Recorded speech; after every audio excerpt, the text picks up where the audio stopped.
Hey guys, how you doing? We're here for the latest Project Spark stream. For those of you who may be new, my name's Mike Lesko. I'm the community manager on Project Spark. Here with Henry Sturchy, who is the creative director, and joining us for the first time. Really, you were on the first one, but first time you've actually sat down. He's very popular, Claude Rockman Jerome. Rock and roll. He, after that big E3 thing, he stopped taking our calls. Yeah, and he told me everything I was a else. jerk about it. Yeah, it really went right to his head, I guess. So I think we have a kind of a cool stream today. We're going to start off with quick little intro that we're going to show off as we do every time, just that for everybody new. That everybody loves, and Henry feels Never bad. gets old. People yell at him about it. Yeah. And then we're going to jump into one little quick thing that Claude was just showing us just before we started. He was just showing off. And Henry's like, hey, you need to show this. Right. So we're going to show that real quick, and then we're going to jump into actually creating a game. And the focus is on terrain manipulation and modification. So should be pretty cool. So let me pull this down here. Oops. Wrong one. Yeah, it is Hat Day for those you're mentioning it. And it is Hat Day. That's right. All right, so Project Spark is an open world sandbox for your imagination. Sculpt and mold the world, paint and color the world to your liking, and then throw in objects that have gameplay and brains on them to build out your own games. Take anything in the world and you can use our visual programming language to either program it from scratch, remix what's there, or just use existing programming and make your own games, movies, stories, art, as Claude is doing right now, some sort of abstract interpretational thing here. And basically make whatever your imagination can hold. So Claude here is showing that you can easily sculpt the terrain. You can very quickly and easily build rivers. You can go ahead and you can paint things. So you can see that the paint is sticky, so it's wrapping automatically the surfaces. It's painting the sides and the top and the underside differently based on context. And then we have our really cool biome brush, which automatically paints and places props and objects in the world for you at the same time. So you can quickly bring a scene to life, and then just like that, you can go ahead and add some gameplay. Yeah, I'll add a couple goblins here just for something to fight. In case people haven't seen enough of this. There we go. Pentagon Hill. So, Claude, you've been pretty deep into combat stuff. Yeah. And we're using our packed build. And one thing that we always have to mention is that Project Spark will be available on Xbox 360, Xbox One, and Windows 8 PC. And it allows you to use touch, mouse and keyboard, and controller-based gameplay. We're playing on the Windows PC version with an Xbox controller and a mouse and keyboard at the ready. Nice. So what's cool is you can combine and you can mix and match the control schemes and things like that. And you can share your work across all the platforms. And also, we just announced Smart Glass, too. That was really cool. Yeah, we talked a lot more about the Smart Glass. That was cool. But one of the things is, Claude, like, some of the stuff that people sort of overlook about what just makes the fundamental combat system feel good, you've been putting a ton of pain, a ton of labor, and of course the team into hit reactions, auto-aiming around melee, root motion and pulling things together, and sound effects and audio. So just give people a little bit of an overview as a tease to some of the combat stuff to come. For sure. Yeah, I mean, so with any object, you can always script their brains to do whatever you want them to do. But with a couple of the tiles that we give you that allow you to sort of tap into that behavior, we build in a lot of magic just so that when you just jump into it, you kind of get something that's representative of games that you've played before, or something that feels like other games that you played before. And you can still modify it, still do other things with it. So for instance, with attack here, that's like a core part of our combat system. You can jump in and say what kind of technique you want to use, if you want combos, if you want a telegraph before it, sort of the things that you see in other games, just easily accessible here. So. Right, and if you can see here, everything in the programming brain stuff is broken down to a when and a do, and it's all a visual programming language. So it's really easy to be able to just jump in and play around with stuff. We have what we call tile compatibility, which is essentially recommendations. So when Claude went to the spot after attack, it was automatically giving you some options to say light or end combo. And I'm going to reveal something that I showed Mike like a week ago. I was messing around with the new combat and just trying to do some fighting game stuff, and all of the new hit reactions and effects, and being able to do things like light, end combo, medium, end combo. What was the first thing I said? Yeah, you said we should show it immediately, but that's on the new build, so we can't really do that. Yeah, with everything we're working on, we're constantly iterating, constantly trying to make it better and easier to use. So this kind of stuff actually makes us cringe when we go back to the old interrupting them, saying, "Can we show this on the stream?" They're like, so again, everything is in layers too. So you can just plug in objects; they have brains at work. You can remix individual things within the brains or build your own from scratch. So Claude, tell us a little bit about some of the hit reaction stuff. Yeah, so hit reactions are a pretty core part of like most combat systems, and what we do is we give you a few options. So like for this guy, I'll make him really big. I want to make a tank or something, like a boss goblin. They said that dude had ups. He should play for the Lakers. Based Yeah, on the Lakers' current personnel, they should take what they can get right now. So I can go to those combat properties here, and then there's a lot of options here. One of them is hit reactions. So you get a few different tweaks here. So you can say which techniques he'll hit react to. So if I hit him with like a light attack, maybe he doesn't hit react. Maybe he's like a boss who doesn't want to react to any of the attacks I'm doing. And also, I can also tune here how much of the animation he'll actually play. So that can kind of make him like someone who responds to damage a little bit faster. Like you hit him once and he's like, oh, he like kind of just twitches about it, but he's going back right after you. So it gives you a ton of control over the type of experience you want any given like character to have. So when you think of deeper fighting games or brawling games and things like canceling out and early out and stuff like that, there's stuff we support there. If you're talking about like literally like timing frames of animation and stuff, that gets really difficult to do. But the core of it is if you just put that down and you say just a couple of really simple tiles, it all just works out for you, and then it's customizable from there. Cool. So that's our intro to Project Spark. Now we have some amazing stuff from Claude. I'll start over with the new level here. I can't get over this level. He was just showing. He wasn't even going to show this, right? Okay. We're getting ready for the stream, and I'm all nervous. And Claude's like, "Hey, let me show you this. This isn't for the stream, but I mean, he's just like showing it off because he's so excited." Yeah. So on the this is actually I made this on the way back from Gamescom. So I was just on a plane. It was like a super long flight, and I had my Surface with me, so I just decided to jam on a couple of things. And I really wanted to do something interesting with the fern. The fern is like one of the first props you see on the prop bar. So I wanted to see what we can do with that. So here I have this like empty world. There's nothing going on here. There's this house and this like mysterious plant here. And you can walk up to the plant and interact with it, pressing B, and then it's just like shoots out a bajillion different ferns and just kind of populates the scene. It looks really cool. But then this goblin jumps out and he's got this whole little narrative going on here. Checks out the plant. He seems upset. And now he has a plan. Then he just kind of flies away. So can I ruin some of the magic? Sure. Can we just put the camera up and see that again? Because I just love seeing let's do that. Let's, that is so awesome. Here, I'll even do this. I'll do a look at target on this guy. So let's see. So one of the cool things is that you can dive into all of the cameras, and I'm still amazed because cameras are such a pain. They're so hard to deal with in general from gameplay standpoint that you can just put a tile that says first person, a tile that just says third person, and get a really solid camera in there. And then you can do lots of different things like pushing in its viewpoint and making it look at a socket. Claude was talking about a target look to it, something. People have asked things when we've shown our base third-person follow camera, like can we pull it in and do Gears of War style? You could do stuff like that. He just flies away. And who knows what he's actually up to. Who knows, right? It's a remix opportunity. You can jump in here and change it up. You guys should come in and tell your own ending here on this one. So. Cool. So that's cool, yeah. Just one of the little knockoffs that Claude's like, hey, check this out. I call it Fernando, hence the ferns. So this other level I was going to show actually has a little history to it. Ari is one of our devs, and he had a couple interviews and some community involvement. He's the author of the mech from the E3 demo, and the two of us worked on a level like way back when in earlier builds that we thought was really cool. It shows off a lot of cool mechanics you can build with really just a few ideas that Project Spark offers you. So I was going to just basically rebuild that and show you guys how it works. So what they're seeing there is our placeholder menu for a custom world that allows you to sort of jump into a world that was pre-built, and I think you chose Strands? Yeah, so Strands is like one of my favorite generation options. It comes up with this like crazy, weird, like sort of fractured it's terrain. A fractal procedural generation. Yeah. Something. So it's a way for. I'm sure I'm butchering. Yeah. The reason I like it though is it's a way for like the lazy man to just kind of get a level going really quickly. That looks kind of cool. I'm not much of an artist, so I just kind of hope for stuff like this all over the place. So I'll take this character and actually I'll swap him out. I don't really like this knight, and I'll pick like a goblin or something. There we go. So you're trying to make.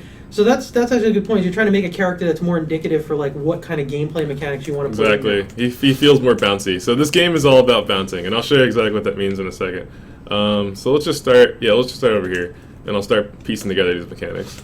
And I'll talk to as much of the code as possible here. So now that's a different thing, is that you sort of have a rough outline for what kind of game you want to make. Yeah. And you're using the strands to sort of be that next level of catalyst or inspiration to you, but you don't have like the exacting level design planned out.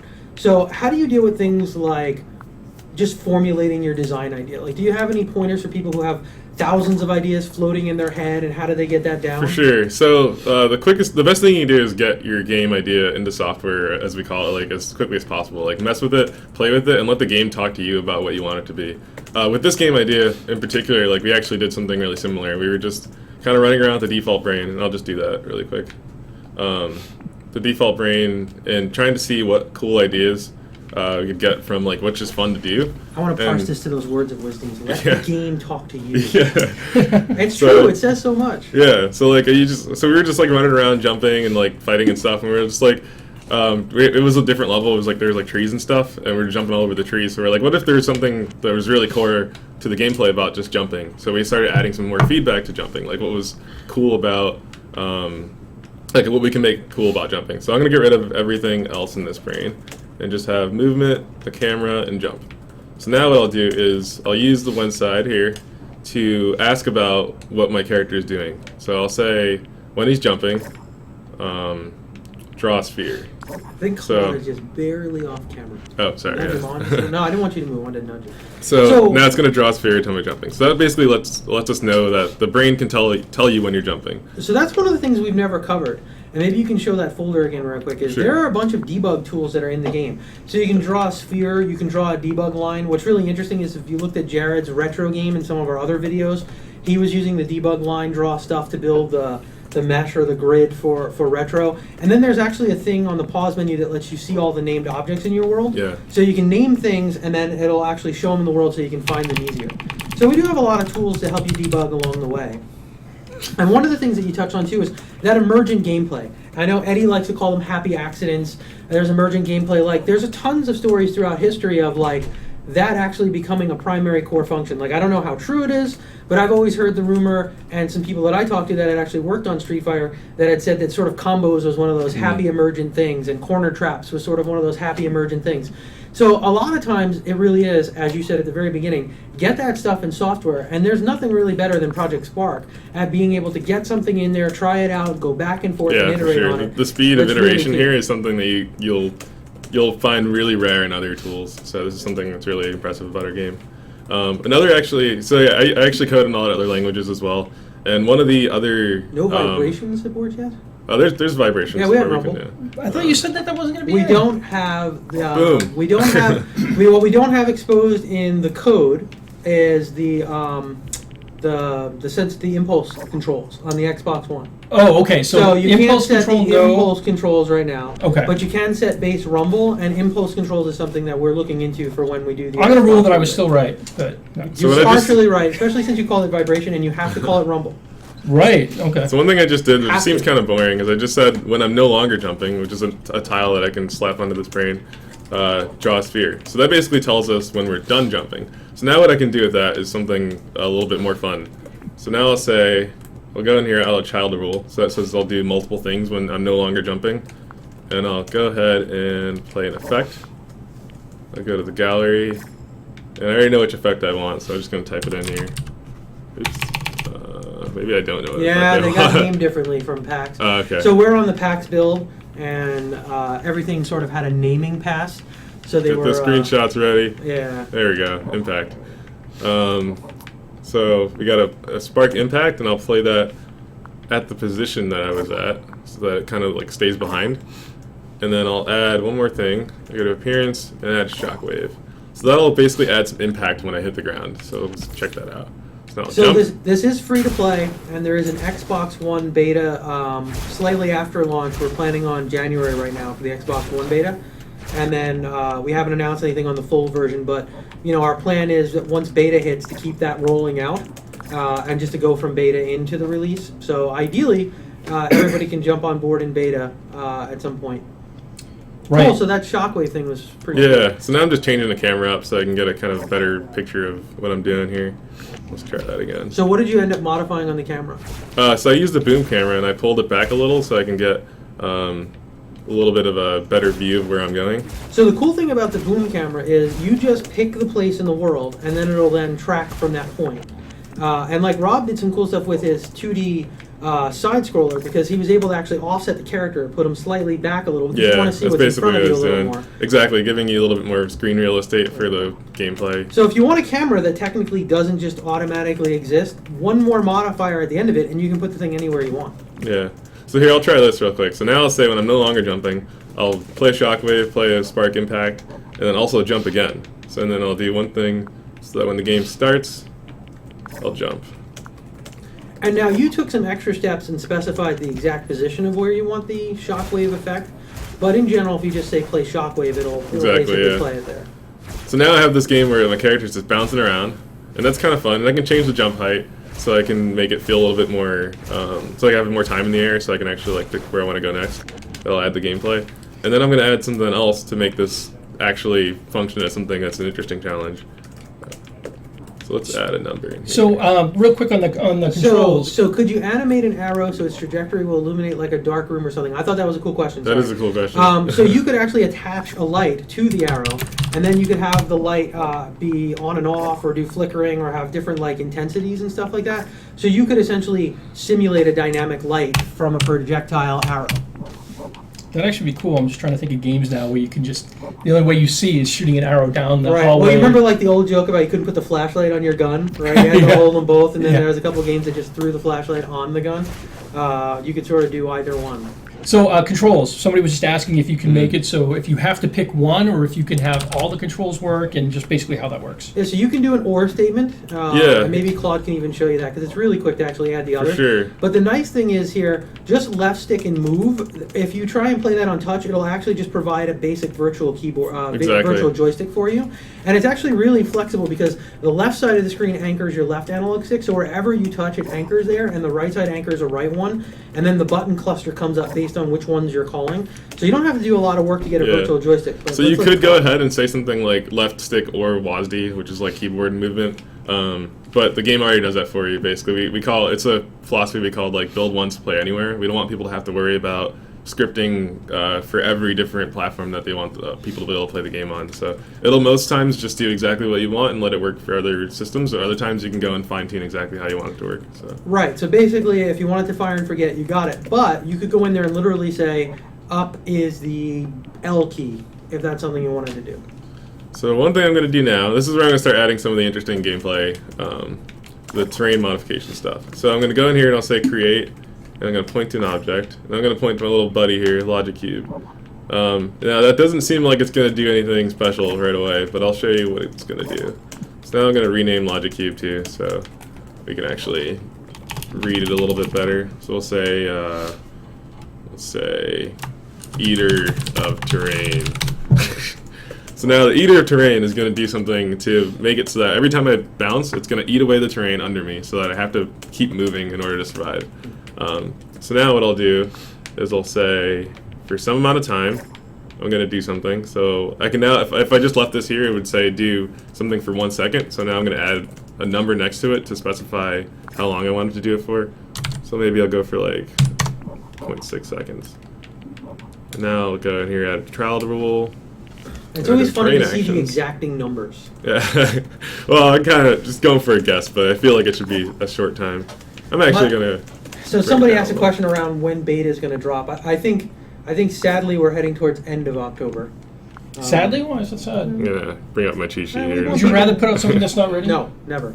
But we want people in there as soon as we can. But yes, no, never. Oh, yeah. And I love Miyamoto's quote about, people want to remember bad games, There not we late go. games. But still, I think, we have to make sure that the sort of expectations are there, and we get people in, and, we want people to be playing. So we want now to I'm do it going to as soon as we say... can. So I'm going to say subtract terrain and a sphere, and now I can specify how big that sphere is. So I can give it a number here, and I could say like 2, and that'll do it. Right. But that won't be as cool looking. So let's just try that real quick, so I can give you guys a sense of the iteration process here. So Claude, people are asking some good questions around like, sort of why a logic cube, why not building your logic into the character. And I can give my sort of low level answer is, when I do stuff like this, and I'm going to do something where I have like a character that's switching pages, I would have to replicate something like a UI or a score over every page of that character. So for me, it's easier to put something that I want to sort of persist beyond the level of the character in a logic cube. Yeah, we've taken that a step further. When we make our own levels, we've actually colored our own logic cubes. Yeah. So we sort of have our own design language around it. Exactly, but I mean, you different can maybe sizes, colors, touch on some textures. of the bigger stuff. Yeah, like there's sort of a level of like architecture almost when you're building a level, like what kinds of things do you want to be easier to do. So for this level, I know that terrain modification is going to be something that is shared amongst other things, like maybe I'll have an enemy that can eat away the terrain as well in different ways. So I made this a separate object so that I can use that same functionality between different characters or enemies. So basically it's like a way for me to save myself from rewriting the same code. So let's just try this out there really quick. So now, every time I hit the ground, it'll eat away some terrain. Oh, that's awesome. That's pretty sweet. But I can make that sweeter. And I was saying, you were able to actually specify the radius and the depth and all that stuff just by putting in some variables. So it was really cool. Yeah, so now we can actually add a little bit more depth with a little buddy of ours called Math. So some people are asking about like sort of what tablets this will run on. So basically anything with Windows 8 that meets the minimum specs. Right. We run over here on a Surface, which is the HD 4000. I think it's 4 gig of RAM and it's an i5. So the Surface Pro 2, which I think is the HD 4400, and it comes in like 8 gig of RAM, is only going to run that, like, I think benchmarks are showing like 30-40% better or something like that. I mean, the people in Team said that it runs really well on the Surface Pro 2. is going to run really well. So now what I'm going to do is, instead of just removing that terrain in like one solid radius value, instead of like just saying 3 meters or something, I'm going to multiply that value by something called ratio complete. And the way that works, and it's not really complicated, but the way it works is with every tile, or a lot of tiles, like we have this concept of like inputs and outputs. So I can say, like, I can use a tile to say do something, and sometimes I can ask about what it's doing. So I can say like attack, and then I can ask like if I'm attacking, what kind of attack I'm using, that kind of stuff. So it gives you a little bit more control over like the actions that you're giving. And in this case, I'm saying like do something for, you know, like a second, and then tell me how far along you've gotten in doing that thing. So for what that really means is that it'll be a percentage of like the timer, basically. So now when I do this, it'll actually grow over time every time I hit the ground. Wow. Oh, nice. So that's a really simple way for you to just like take the timer that you put in, get a percentage of how long that time is, and map that to like your little effect, and you can use that for anything you want. That's pretty wicked. You know, and speaking of logic cubes, maybe we can talk to the art team about maybe doing another pass on that logic cube at some point. And then what I want to do is I want to get them made up, and I want to leave them around my desk just so I can, like, if anything I need to remember, I just put in the logic cube. I think that'd be cool. So now I'm going to add a little bit more flair. And this is my art touch. I'm not very artistic, but it's something. Well, that's a good segue. So now I'm going to add another line to paint as well as remove. So this way I'll actually... Oh, sweet. Andy's our, well, he can introduce himself, I'm sure. The art lead on Project Spark, for those of you who haven't seen me before. And I was twisting Andy's arm for an awesome surprise at the end of the show today. Yeah, so I just wanted to make sure I showed up at the right time, so that whenever Claude's got a moment for me to step in, Yeah. It may start in the letter V and rhyme with something that has to do with Kano. Right. I love that guy in Mortal Kombat. Yeah. So now every time I hit bounce, it creates a little crater and also paints a little bit outside of that crater to make it feel like it's spilled out, you know, like the whatever effect this is. Now, how are you choosing which brush you're using? Like which? Yeah, so the way that works is when you're in the editor here and you're in paint mode, you can see all the different materials you have, and I'll use the cursor here. All the different materials you have available on your palette. And you can actually reference all those in your brains as well. So you can have it even change different ones, like exactly, you can rotate through and things like that. So I can set up like random different terrains to use if I wanted to be like really random about it. So Nice. Naruki said that he's made his first map, and has he published it over to the alpha? Because I want to check it out. Yeah. Have you shared it? Because, you know, people don't want to share it until things are perfect. It's like, come on, the whole idea is you're supposed to share things and maybe get ideas. We've got some ideas around how to support sharing around things that people may feel are work in progress and automatically flagging and tagging those things. But we might get into that one a little later. Yeah, can we get into that in this stream soon? Yeah, I think we need to go through the whole process of posting a level, going through even like the community website, rating levels, and just sort of how that whole thing goes. Yeah, no, I think that'd be great, and I think that'll answer a lot Yeah, of I mean, questions. I can definitely say, the goal is that we want to make sure that when you put a level out there, there's a ton of great ways to, get feedback, to see who's been, see how many people have been playing your level, and just in general make it feel like it's alive and that it's actually out there and people are playing it. So, And that's one of the big things that we see in the team Yeah. is like people and it's just like, hey, come on, like Henry, like I can't walk by his desk. Oh, hey, come over and see this. Come over and see this. I gotta say, like when I posted, one of my first levels on the alpha, and I found out there was a comment on it. Like I just like I couldn't like I had to click it immediately, and the irony of it was Sax trolling me, which was great. Good old Sax, probably the biggest troll in our team. Yeah, which was fantastic. I don't know, Mike Jacobs pretty good too. But it was really cool, right? Like you have comments, and we can get into that stuff more later on. But we want to make sure that like there's two kind of folds in it, and it is about that sense of pride, right? Like. Go back to when you were a kid. Like I started working on BASIC, and I made like my first little trivia game. That's a whole other story. But like I wanted to run and show my mom and show my grandmother and stuff like right away.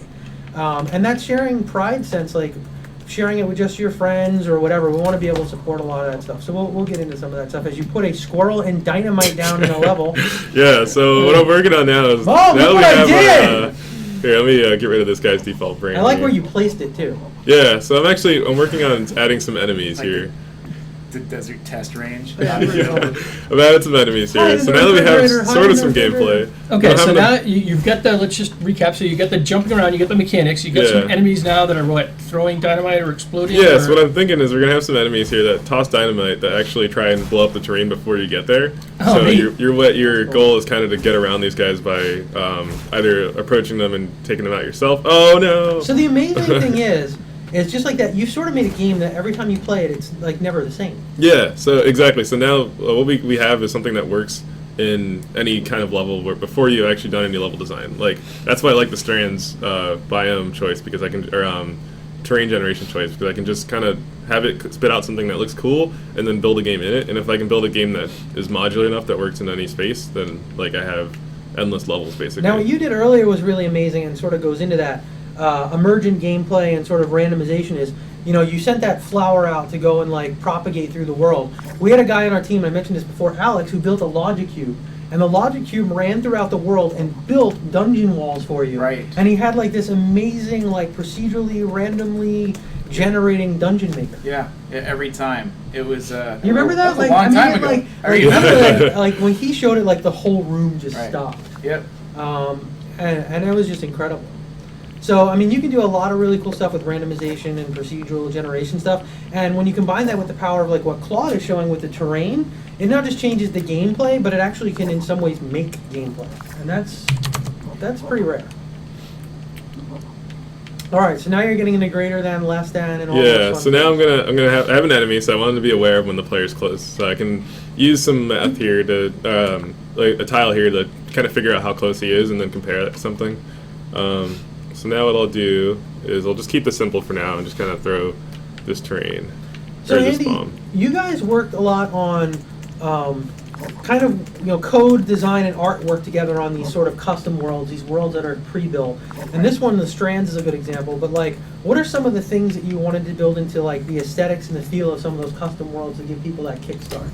Well, so we've got a different material that shows up at different heights within the environment, and right now you have control over that when you build a custom world, but we really want to have a meaningful distance of shoreline and mountaintop line based on whether or not you're using strands or mountains or islands. Obviously that's all still changeable once you've generated the world, but just to give people as many options as possible, and right now Claude's using Arctic.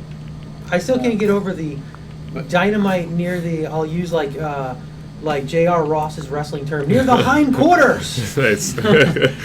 We've also showed a little bit of this with the biome brush, but I don't think we're utilizing it quite enough in custom world generation of particle effects and sound effects, and even things like convex shapes in the terrain where you could have creatures Automatically living their populate, lives. yeah. Yeah, right. Because we've got squirrels running around in the woodlands and stuff, but we've actually got interactions between creatures and environment objects that are emerging gameplay that we haven't actually demoed yet. But Right. So like a bug zapper, and then the bugs fly in and get zapped. Or Well, not like, that, but you know, that's what I would have. fruit falling from a tree.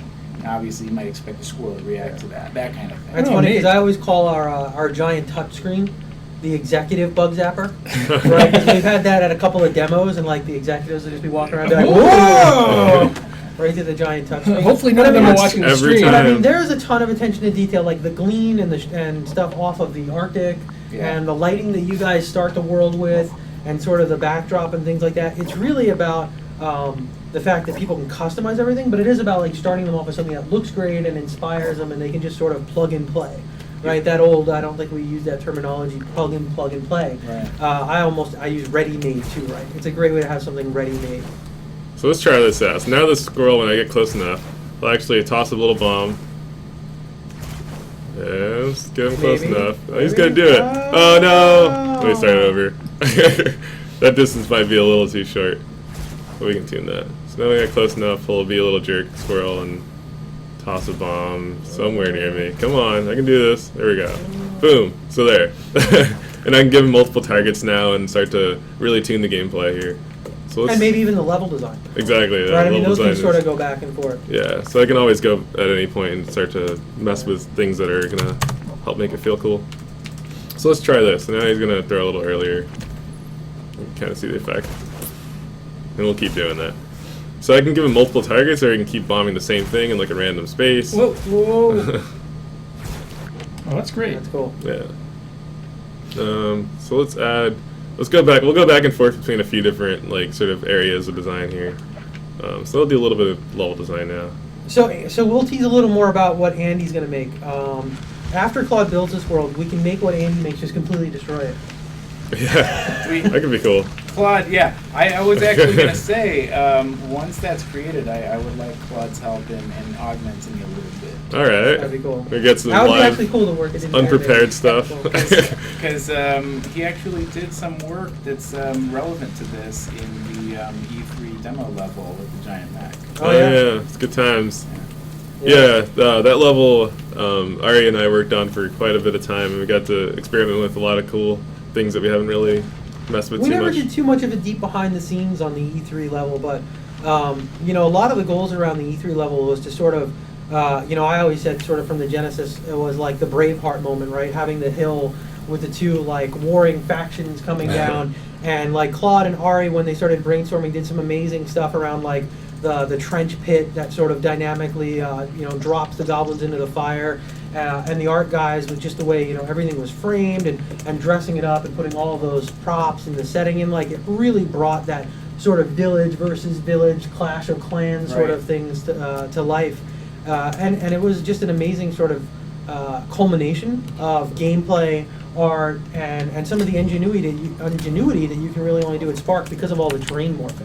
Right, yeah, we had a lot of dynamic terrain modifying in that level. Also, a lot of really extravagant assemblies, like the vehicles in that were all just these huge assemblies made out of coins and wheels and balloons. Well, what was amazing that I don't think people saw was like those airships that were put together. They were shooting fireballs, and when they hit the ground, like they were scorching the earth and like creating craters and stuff like that in the ground. And I remember working long ago on N64 stuff, and we were doing a motocross prototype when we did Excite Bike 64, and we were using some of the extra RAM. Everybody back then was using the extra RAM to do high res, right? Because that was the cool thing. Sure. When Quarterback Club did it, and we were actually doing it to do the ruts, because we wanted it as you went through a lap in the course, the ruts would actually sort of deform the track. Yeah. And just doing that morph targeting stuff and just that deformation on the land was so challenging. Right, back and then, it ended up that it became super RAM intensive, and Excite Bike really ended up wasn't really about that. So we ended up never doing it. Yeah. But just being able to like let users morph the terrain,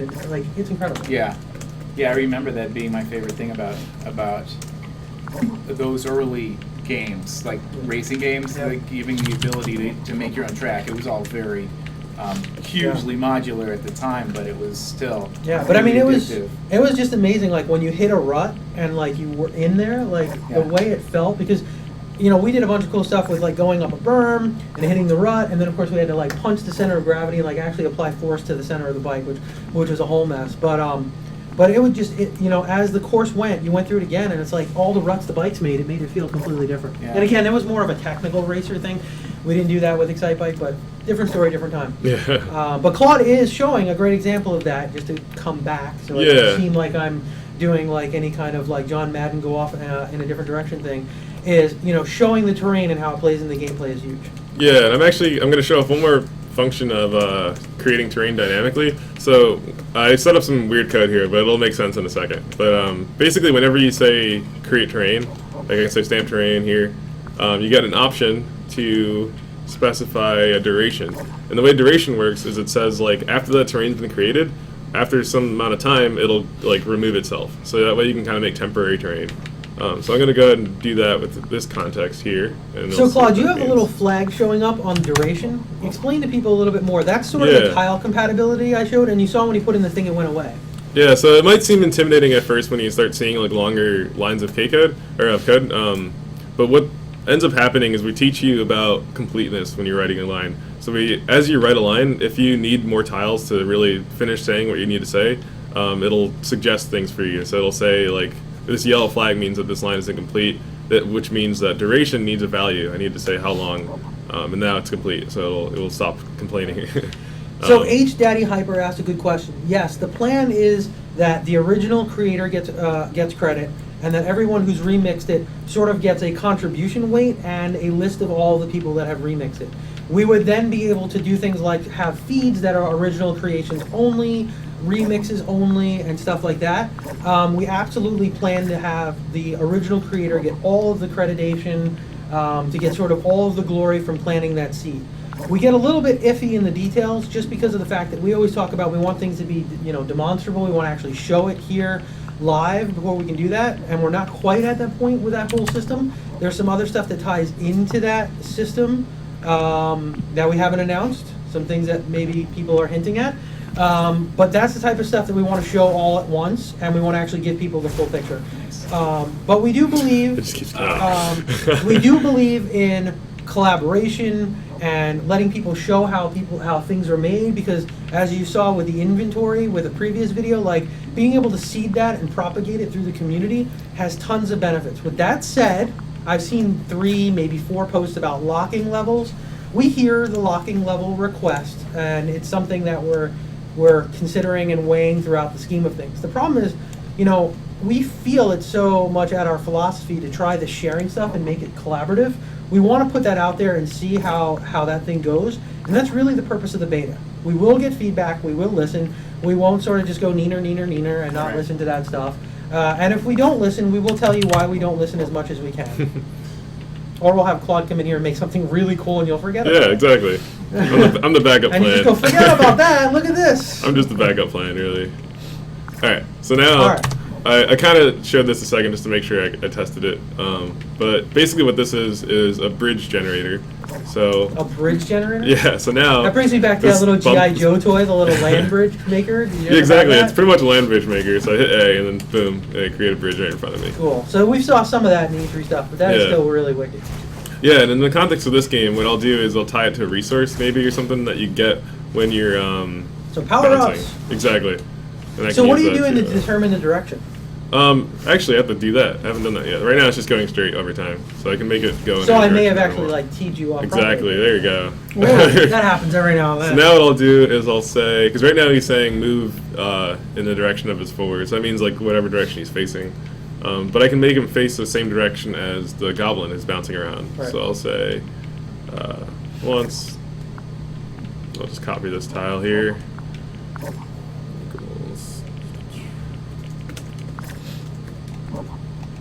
There we go. Boblin's forward. Also, I renamed them Boblin at some point. That should do that. Just because. So now when I shoot this thing... So we've got to go back to your level that you made that you called Fernando. Whoa. So it has a fern, and Fernando was funny.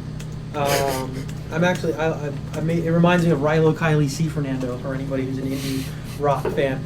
But what happened to your food theme? Everything was called food. Oh, yeah. Like, you get a level with like ham sandwich. That's a good point, yeah. Bacon and tomato, and you're like, that was Claude. Yeah. Yeah, I used to. That's a funny story. Yeah, I used to work on a lot of test levels and stuff. So I'd be like trying to figure out like a mechanic or like messing with some gameplay, but just sharing it to kind of save it for myself. And I didn't want people to like necessarily look at it right away. So I started hiding my levels by sharing them with weird names that people wouldn't open up. So I named them like almonds or like donuts or like cabbage or something, and people would just not open them until they started figuring out that it was related to me. The animators have their own code names. Yeah. Anytime they're working on a new creature, they nickname it after some kind of candy bar. Really? Yeah, or Skittles, right? Skittles is one of them. Well, yeah, same category, right? Yeah. Skittles, Snickers, Mr. Goodbar. So a few people are still talking about remix and locking and individual specific things like brains. So the best way to think about it is, think about a crafting system, right? When you craft an item and it sort of proliferates through the community and it's like crafted by, I'll just pick out a name, Axe Fresh PvP, like there's some pride in like when people are wearing that item and there's still some ownership of it, and then people sort of message you and go, wow dude, can you like make that armor for me? Like that's super cool. So we want to make sure we keep that spirit and we want to make sure that that's strongly intact. But, at the end of the day, again, we are hearing the requests for lock and stuff like that. We just really think that it's just so much more powerful when people are sharing and they're actually, for lack of a better term, sort of playing together collaboratively, that we really want to put that out there and get feedback and have that as part of our beta process to tune. Oh, man. Yep. There we Yeah, go. I mean, obviously there's concerns that people want to try and cheat and take credit for games and stuff like that. I can say we have some resources that are looking into those specific issues and trying to make sure those don't happen from a testing standpoint. Well, I think, in a real way, like, that's going to happen if we don't have a system that allows people to do it, because they're going to be able to copy it and do it and look at it and do it on their own. Right. So why not have a system in place that allows them to do it so they'll take it and the original creator gets credit? So I think it makes sense. Philosophically, we'll see how it works out as we finish the design. Yeah, I mean, at the end of the day, even if you were to say, be able to lock out your level or something, people could still, use your ideas and stuff like that. And again, I've been in the industry so long and stuff like that that, you see that there's a sense of pride and ownership when you create something, but it doesn't have to necessarily be a selfish motivation. So we understand where some of those things are coming from, just that there's certain people that see a sense of pride in the fact that they can control it. And we're weighing that in there with the greater good of like being able to have everyone in the community make amazing stuff. So Claude's doing some tinting work here on some objects. I don't know what that I'm is. pulling this out. What's going on? We gotta make a boss, so I'm making a custom boss here. Oh my God. Or here, let's do this. Let's grab one of these guys. Scale it down a little. So people are talking about like players taking their level and making them invincible and all that kind of stuff. Like if they go in and they change your level and they make an invincible character and they beat your balance by doing that, they're not actually beating your level or your game. So when you have leaderboards, they're not actually posting to your leaderboards. Right. That integrity is actually gone. If you did something like build an XP system inside your own game, that's again something else that like it's not the XP system that's in your kind of persistent level. So, your game, from the balance that you want it to be balanced, it is sort of protected from that standpoint. Is the minute somebody makes a change, it's no longer your level, it's this remixed version of it that you're still attached to as sort of the master creator, right? Think things like Counter-Strike and Half-Life and the Source Engine and stuff like that. Right, and you get all these mods and things like that. So But Claude's like making an airplane. No, if not quite. we have the Lord Adon's, like, he's created this game and you want to play that, you play a remix version, like that's not going to matter. You want to play his and get the top leaderboard spot on his. This is the official one. And if you'll know anything that. does go wrong, make sure you mail Mike. Yeah, pretty much. Yeah. He's He'll going to put fix up his it. personal mail after this. Just Yeah. His Google Plus circles. friends And I'll give you guys my address. Where do you live again? You just drop by anytime. I'm always there. Sometimes I wear a backwards That's right. Jets cap, though, so. And is busy getting achievements in games. Yeah. Don't you have do you still, are you? Oh, I don't talk about No, that. you brought that up. So Henry, so you guys know Xbox. Those of you guys that play on the Xbox, there's achievements and you get a score. And there's some people up there that the top 100, top 1,000, top 100, top 10. Henry, where do you stand on that list? Worldwide, really low. Worldwide, really low. Okay. Company-wide, I think I'm number 2 now. You're number two. somebody You used to be has number passed. one. I was number one You for a while. slacker. What have you been doing? Yeah, they're achievements, you know. It's a whole different subject, but it's multiple hundreds of thousands, and I play a ton of stuff, as you guys have seen from me talking and stuff like that. So yes, I have a lot of achievements. So things like achievements are I think they're really cool, and So you're in like the top 1 percentile? probably in the higher percentile. Yes. I'm pretty sure I'm in the bottom 99, bottom But 100. I mean, if we're going to talk achievement philosophy, I believe in achievements sort of meaning what they are. So, like, to me, the coolest achievements, and I talked about this a little bit in the Almost Platform done, Andy. Bias podcast. So, if anybody wants to hear more achievement rhetoric, download the Platform Bias podcast. But I believe in achievements that are really achievements, right? Things like timers and just sitting there, like, those aren't cool. Things like beating Ridge Racer was really fun for me. It's platform biased, I think it is. My gamer score is over 300,000 for people that really want to know. Again, I play a ton of stuff. I love hunting down achievements when I'm in a co-op situation. That's a lot of fun for me. But I don't just play games and plot out achievements and stuff like that. I just really literally play every damn thing. Yeah, their site is slow. What's it running on? So back to what's important. Claude. Yeah, I'm almost done here. I'm setting up a quick spawn thing for this character, and then we're gonna have a little opening cutscene, and I'm gonna hand it off to Andy here. And for people that like to ask, I have I have a fairly decent trophy level too. So I do really play everything. He does. There's nothing he hasn't played. Pretty close. Okay, so let's see. We've got a boom camera with some transitions, so you put some cool polish on that. Yeah. And now you've got something creating up. goblins? Yep. So let me just put a transition on this. And it's just creating the one goblin, so it's creating the hero. And for anyone who downloads the Platform Bias podcast, you'll see why I was insisting on Mike calling it Rumble as well. Ah, that's right. Yeah, I Seconds. do remember that. See, I listen to your stuff. Yeah. well, There we go. So you play every game. I listen to every. So now I've got a Comment, weird tree video. boss, and Oh. I need to get over there. So now I'm gonna hand it off to Andy, and you can make. Do you remember which one it was? All right. No. Oh, I Where should I didn't know put you- this though? It should be categorized. I don't usually start from strands when I make a bone. Guys, feed the To hamsters. each their own. To each their own. All right, I'm just gonna like make a platform over here. Andy's just gonna It's make it all happen. blocked. That's okay. What? What'd you say? No, you're good. Don't fuck up. Oh, it's our first one. Like, Oh, right. Oh, he guys. says Mike, hit the it's so button. ironic. It's so ironic. It is extremely ironic. Tethering physics. Oh, I whispered it. Maybe nobody heard it. What was even funnier? So it wasn't That's in like a whisper, huh? It wasn't in like a fit of rage or anything. Cool, too, right? Like it wasn't.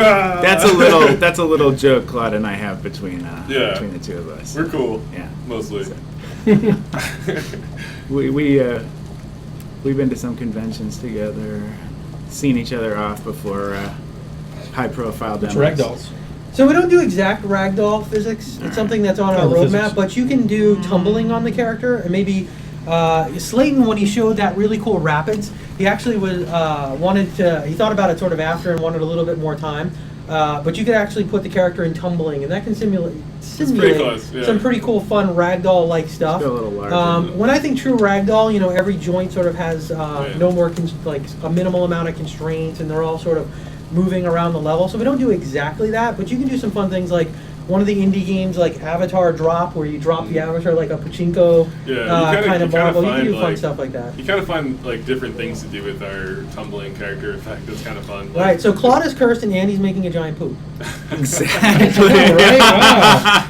I bet you weren't ready for This that. is the most family-friendly stream we've had Yeah. so far. Somebody messaged me a couple of shows ago saying that they really love the fact that they can watch this stream with their 4-year-old. So I sort of feel Whoops. slapped in the face on that one now, but we still want to keep it mostly friendly here. Yeah. All right. So somebody had asked a question about ropes. I haven't seen them, but I'm trying to think, is there a way that you can simulate? Ah, boy. Ropes are tricky. So Rob made some rope stuff when he did his sort of pitfall-esque game, and Jared has done some pretty cool zip Yeah. line stuff. Basically, like, I think with all these kind of, there's a lot of features, like, there's some that we're more proud about talking about, like, as they're quick create options, you know, like, ropes are something that if people start to use more often, like, we'll like, adapt to what people are doing on the community and adapt our plans to that, see if we can support it a little bit more in a more friendly way. But people have still kind of made their own ropes and zip lines and things like that in the past. So you still see people working with the constraints that they have. Right.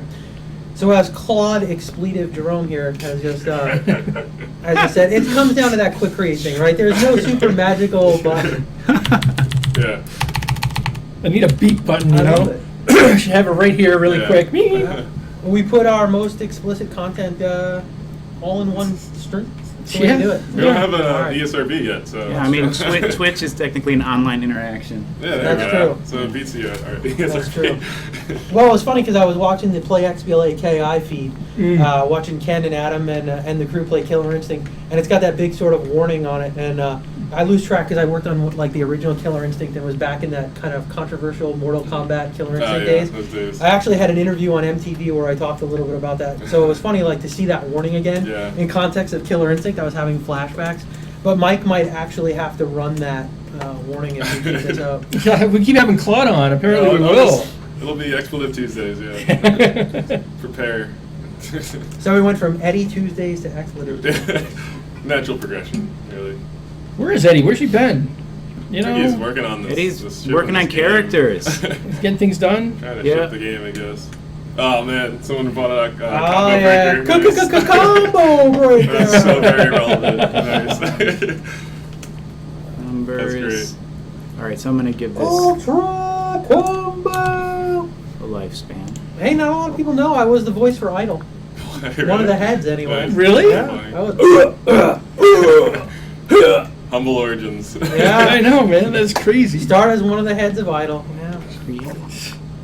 You know, and it was all downhill from there. that's right. So, Mike, people are asking open or closed beta. Yeah, I love Cinder too. Open or closed beta. So it's a closed beta, but the aspirations is to build it up so that pretty much everybody eventually gets in. But Mike's got some cool tricks and some cool schemes on maybe how to get in fastest. Yeah, bribes work. I think, what else?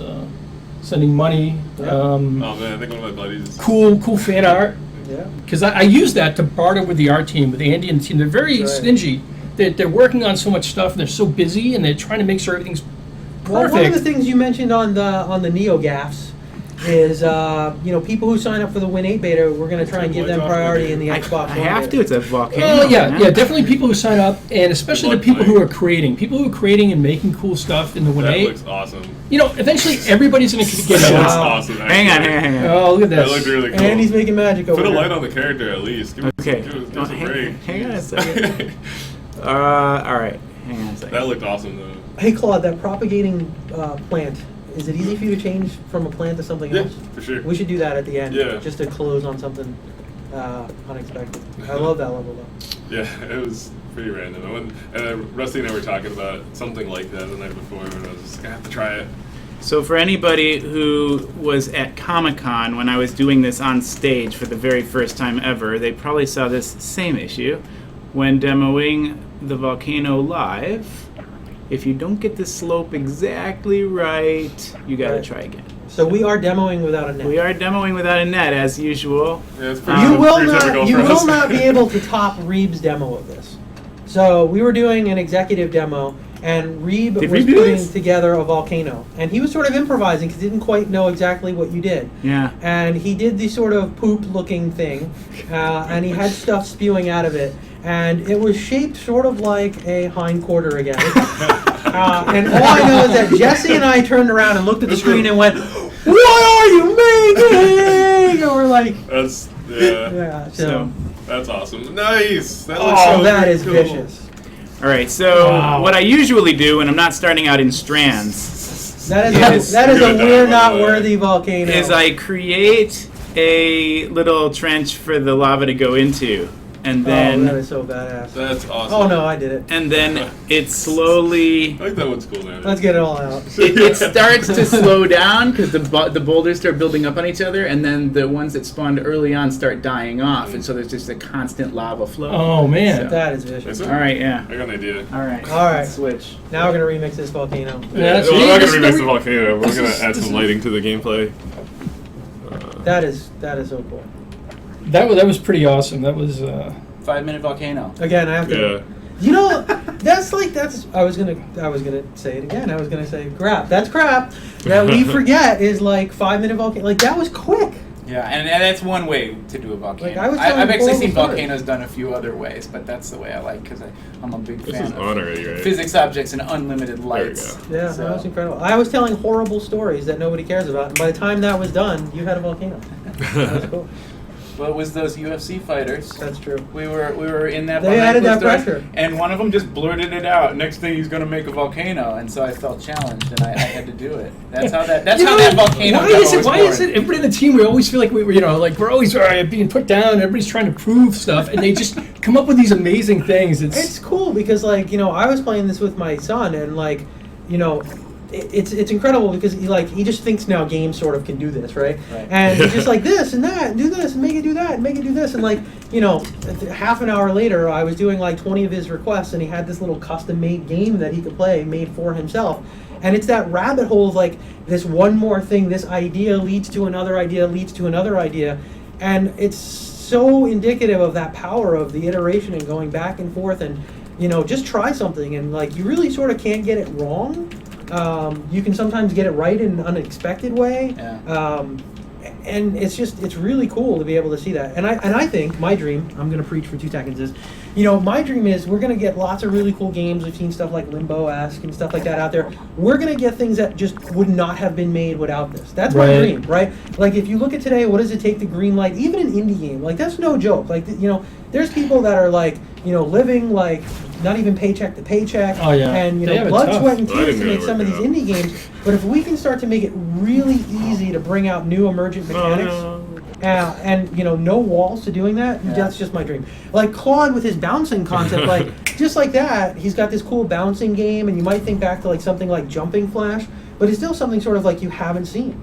Right, and you know, to make a game like this, even like indie, it's still hard. It's a lot of time. It's a lot of money and stuff like that. And there's still a lot of barriers to entry there. Although, you know, it's getting better. It's getting better. We're seeing better, you know, indie stuff. But here is the chance to, like, you know, who knows which of you guys is going to come up with the next cool thing that we never would have thought of. Yep. And that's what I'm excited about, is just playing and seeing this stuff. And after being in the industry so long, like, that is the stuff that really gets me excited. It really is. Yeah. Yeah, and as a budding game designer, like, it's a super great tool for me to, like, be able to experiment with things and start to learn a little bit quicker than, like, it was possible before tools like this. So I think Oh, for yeah. people that are really interested in game design, this will be an awesome tool. Yeah, do you think the designers are spoiled? Yeah, Andy, do you absolutely. think? Yeah. Oh, by far. Absolutely. So, like, I went to Digipen. I was probably about 10 years ago, and it was over 10 years ago. I'm getting old, but I started out studying programming, and we had a little flowchart type editor to make gameplay mechanics, and it was really primitive and horrendous, and certainly not connected to anything 3-dimensional. No, I mean, I remember just if I had Project Spark back then, I might have ended up as a when I designer. was a designer on Dark Age of Camelot, Oh, it was that like worked. it was like, I mean, we're just nuts and bolts and Yeah. duct tape and just trying And to you do change anything. one thing, and the domino effect just hits you. Yeah, and you gotta test all Right. this, and you get these giant spreadsheets with all this stuff. I mean, it was fun, but it was like really tough. And here, it's just like, I don't know, kind of jealous of these guys. I'm like, man, I wish I started with. And this Claude was can around. attest to it. You know, we do a lot of, we call them drive-bys. We come by his desk, and, you know, we It's make good some times. suggestions and stuff, and we have to catch ourselves because sometimes it's so easy to change it. Yeah. You know, we may not necessarily want to change it. It may not be the best thing. But, like, you know, back in the day when you made that request, like, it was a big ordeal. Yeah. And now, you know, you can walk over and say, Claude, can you actually change this entire attack for this character? And he's sort of Yeah. like, yes, I Takes can. like 2 and then minutes. and then we have the questions of should I, Right. Right. which is good, right? But that gets over that barrier of can I. Sure. So. Yeah. So, all right. So Didn't that what work? did Claude make? 'Cause that I was was trying to pretty make badass. like Oh, I a did it flashing again. light thing, but running I did it into some again. weirdness here. Guys, you know, James was gonna bring down That's because his you have a child. his little thing, and he didn't. You have a think child so. who will off at once. The thing we wanted to show you guys, No, but he let us it's down not. again. So we'll yell at him when we get back upstairs. Oh Yeah. yeah, we didn't get the 3D figure. Oh, I probably see at what lunch. happened. Okay. Giving people full access to a physics engine in any way they want allows for not things that weren't even intended as games, which can become games. Like I've done a lot of little experiments, just physics experiments in Project Spark, and they turned into little gameplay things. Like I was trying to create a kind of a fluid dynamic simulator, so I created these emitters that would just create like thousands of little spheres that were physics objects, and then I would funnel them through a series of pipes by setting volumes that changed their gravity factor as they entered them. Wow. There's so many of them that they begin to like swirl in these little vortices like near the gravity fields because Wow. they There move you like go. fluid. That's yeah. Yeah. Well, somebody built a solar system with an actual gravitational pull around the planets. Yeah. Right? Well, no, somebody built a solar system, right? And Yes, then it was and then remixed. That's right. It was a remix. It was a remix. Wasn't it Yeah. Sax and his Yeah. kids? Yeah. They're like, hey, wow, this is Pretty great. awesome. And then they looked like, hey, he's faking this. Let's make it real. Yeah, I also like to think about like how much easier it would have been to build all my student projects in this. Like we had to build them all from scratch. It'll be and interesting to stuff, see so- what happens in game design Yeah, and for stuff sure. like that with this. If people are going to use it Let's go to. back to Fernando. Yeah. So that was super unbelievable. There was one we were That talking subtle Trying to change say in the that, trying to lighting, say I'm that. just still like completely stunned. All right, so I asked Claude to improvise on the fly here and go into Fernando and replace the ferns with something else, and let's see what happens. Is this what we're going to end on? We're going to end on something cool. I always I like to think so. end on something really cool. Yeah. Okay. Leave so more what and do- more. What do I want to replace these with? I don't want to look through everything. Some temp props in there. What do you want to? Got anything off the top of your head? I don't know, Andy. Can you think of anything art-wise instead of populating with all the? As much as I love these ferns. I mean, trees seems too close to the wheels. Let's go to through No, the ferns gallery. are good because their collision doesn't get all crazy. You Yeah, know, they're they plants, kinda look good, right? like, Like you don't stuck want a bunch together. of like big, like bulky things getting in your way. And the ferns are mildly aggressive looking. So I Actually, don't like them. one idea that just came up, which is kind of cool, Oh. is to put lights on them. Hey, so for Thursday, you have any ideas? Oh yeah, put lights on. People are asking, right? And I said, well, I don't know. was Let me ask. not expecting to be here today, so. Oh, come on. You're always I'm here. not thinking about Thursday. I don't know. Keep sending over the stuff to Reddit. Like, I like to skim those and get some inspiration from there on what we can show. Yeah, guys, understand, like, Henry and like, tons of people on the team, they read everything on Reddit. They go to Oh, we read a lot. Kids project.spark.org. read a lot. All right, I read everything, but I link them to everything they may have missed. And they're like, yeah, we saw that. But, definitely we draw inspiration from some of the ideas. It's tricky. I was actually joking with Mike that sort of, we have to fill multiple hours of Ooh, programming this looks a week. good. And we have to make sure it's interesting and compelling and sort of different. So we love the ideas. Beautiful. That looks cool. That's That's cool with the lights. Yeah. Oh, wow, that is really very cool. cool. Deferred Wow. rendering, right? rendering. That's a lot of Rendering. lights. Yeah. Holy crap, Man, that that looks is really cool. really awesome. Yeah. That is pretty sweet. Yeah, and then like if you wanted to spend some more time, you could Where's randomly the goblin? have it do different radius or different colors, or maybe Yeah. once in a while they Can flicker. we do something crazy and throw rocks in there?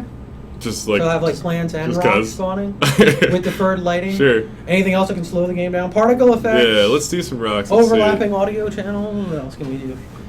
Let's Cool. get- Are invisible things collidable?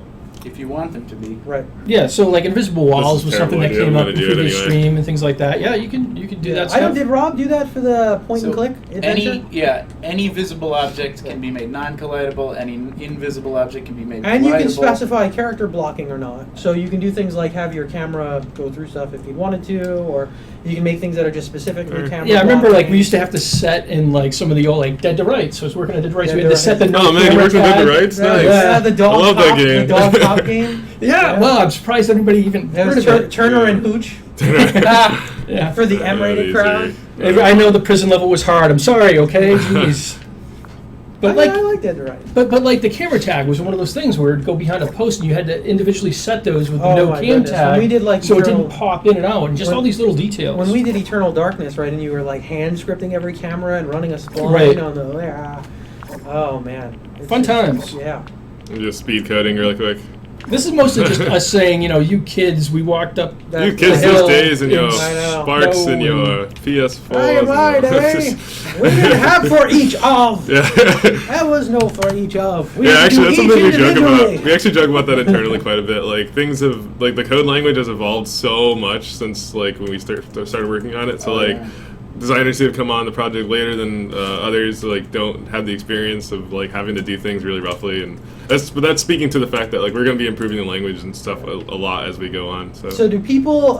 So people are asking, does the character slide down slopes automatically?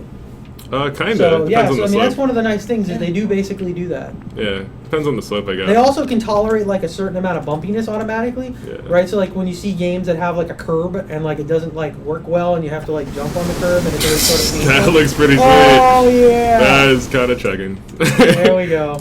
Let's make that look Oh, cooler. that was crazy. Let's get say lights on those too. Claude, can you detect slopes and angles and things like that in code? You can, so when you raycast, so what I'm doing with this plant, for instance, is like every time it hits a surface, it's actually like rotating to like be on the slope of the surface. nice. So it's Really actually fast. figuring out I believe so. what we call the normal of the terrain it hits. It's figuring out like which direction to rotate the plant in order to make it like fit like perfectly. So I'll show you that in a second too. And you Let can me just, actually draw the debug raycast too. Right. Yeah. You know it's what I pretty love sweet. is the game is so expansive now that like I don't think is there any one person that knows everything. It's like everybody. Probably No, somebody. Andy probably does. No, Eric well, probably. we've got specialists. Right, we have that- like subject matter experts. Yeah. Right. Yeah, I'm gonna. So- I haven't tried this yet, but I'm drawing the raycast as it happens. It's a now, so. village of Spark. It takes a experts. village. It takes Yeah. a village. Yeah. This might be a terrible idea, I think we'll again see. the thing that's Oh, misleading. Oh my That god! looks Wow. really cool. Yeah, so Oh, those it's lines. damaging you. Those lines are actually the raycast that's happening. So as this like radius expands, it's casting down these little lasers to figure Wow. out Can where. you do that again? And Yeah, the let's rocks do it all again. have physics on them. Yeah. So I mean that's the thing is like if you want to go really deep in an area and be sort of a master, you can do that. But everything has an accessibility It looks really cool. at sort of the quick create level where you can, everybody can sort of do everything. Wow. Yeah. Sorry, I was That's just cool. amazed by that. That was No, I very love cool. that. Oh, there's a goblin. Oh, hey, there he is. I think he Decided fell to to come the out. world. He's got to be really Yeah. upset now though. Yeah, so you can see like how these plants are actually curved to the surface here. They like rotate a little bit. That's the slope thing someone was asking about earlier. Like these actually like turn to Super important. line I up mean, here. you could kind of build off of that tech that Claude just did to make a vehicle that kind of follows the terrain of the or the slope of the terrain. So let's do Something something like that. fun here that's a little different from how we normally take things out. Okay. People were saying they want to do a GIF of that, a GIF. Oh, nice. So let's punch out the video so people can just see the screen, and we'll end out on just showing that effect so people can go ahead and grab a Which a one? GIF. With the lasers or without the lasers? Or? Whatever was the last cool one. I think they're all pretty cool. Let's see. Hey, Let me turn off the lasers. Andy, yeah. put your shirt back on. Just because we're not. Oh my. See, this is what happens, guys. It's crazy. Why did everybody immediately take off their hat? How'd that even get in there today? It's a hard habit to get into being dressed in the office. I saw a question. I missed a name. Yes, I will show the thing Oh, that with the we lasers. we couldn't Okay. reveal due to technical difficulties. The problem is that thing is so amazing and so close to just being the most stunning thing we've shown in a long time. We want to get it to the point where it is. Well, way to undersell that, I am Yeah. hyping that up. man. So But it's, I'm So am I just hoping doing this soon. again? I'm hoping soon. it's like in one of those like. Oh. I got hit that That's time. That is awesome.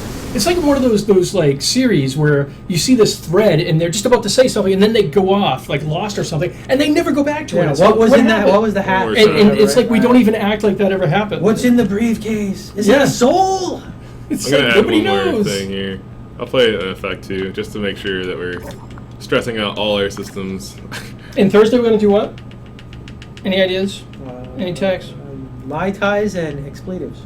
Yeah. ties. No, well, it's a Tuesday. Oh man, that's hilarious. It's towards Tuesday, I guess, is what the. Let's get some cool ideas in Reddit, and we'll try and put something up tomorrow to give people. Yeah, guys. Yeah, We give can't us- keep stealing Rob's time. I like kind of making a game. I like kind of cruising the community. Maybe we'll figure something Yeah, out. Swan definitely. Song is on the docket. We Let's definitely want to do see. Swan Song. I mean, what did we ever like? Oh man, that looks cool. That is awesome. That looked really cool. All right, Claude can do this all day. You know, Zach from And every one of them will be more cool than the last. Yeah. Cincinnati Spartan is going to have a field day with this Yeah. when he does his recap, right? That's pretty sick. No, I mean, we talked about whether we need. I mean, what do you think, Eddie? Do we need Rusty to play through it, or can we have somebody else play through it and then Rusty go on I screen where we go personally, behind again, the I scenes? think having Rusty play through it because it's so inspirational to hear like why he did the things he did and why he made it like that and why he took the time to do like outfits that unlock spells and stuff like that. Like when he was playing, I can never pronounce the game really well. Nino Kune or whatever, Right, yeah. right? The level It 5 was- gorgeous looking RPG, right? Like Right. he's so into that, just hearing like his dream come true and come to life. Like I can't get So- enough of that. So I think he should play through it. Okay. And then he should break it down, and then we should remix it and ruin it in front of his eyes. Oh, nice. Yeah. No, and we should play off that and see where we can go with it. But I think, like, he totally put so much love into it. You gotta really- hear why he did some of the stuff he did. Yeah, he was incredibly inspired by Nino Kuni. He and I bought on the same day. I finished it And before. we're talking about that. No, I gotta say, Rusty probably would have finished it before me had he not started working on this at the same time. Right. Wow. He was spending a lot of his He was spare so time. excited. He was so inspired. It's a funny story because actually, like, I bought it around the same time as you, and I found myself like competing Right. in an I got all RPG competitive to try, about like, it, right? and I never realized that happened except for when like I worked at Nintendo with Ken Lobb, and Final Fantasy VII came out. Yeah. And I'm playing Final Fantasy VII, I'm loving it. Ken would come in every day and be like, "What level are you? What level are you? Yeah. I'm level 27." Is It's there like, sound on this? what are you doing? You're turning this into a competitive multiplayer RPG. But that's sort of what we did with it around here too. Is sound playing on the stream? For I this? think so. I think so. Okay, this might be really loud. So just a Just a warning. warning. That's funny. And a similar thing. I was living with a roommate at the time when Final Fantasy VII came out, and we were kind of tag teaming it. And I finished it while he was waiting tables. So that's just Oh my Jeez. All right, that is All right. pretty We awesome. can do this all day. One more time. One more time. All right, one more time. Claude has some top secret stuff to finish. Yeah, that was pretty. See, sweet. this is what happens. Nice. That is so awesome. It looks vaguely military. Yeah, a little bit. A little bit. I mean, wow. You are, however, apparently burning out everybody's ears. Yeah. Oh, it is I loud? figured Oh, that was sorry. earlier. I warned. I warned. Sorry about that, guys. We need don't to- have sound We're here. still working so- on our sound stuff. Yeah. Do we have in this build where you can control the volume Yeah, of the sound? not the in this build. individual Sorry, sound not, effect? I don't think in this build yet.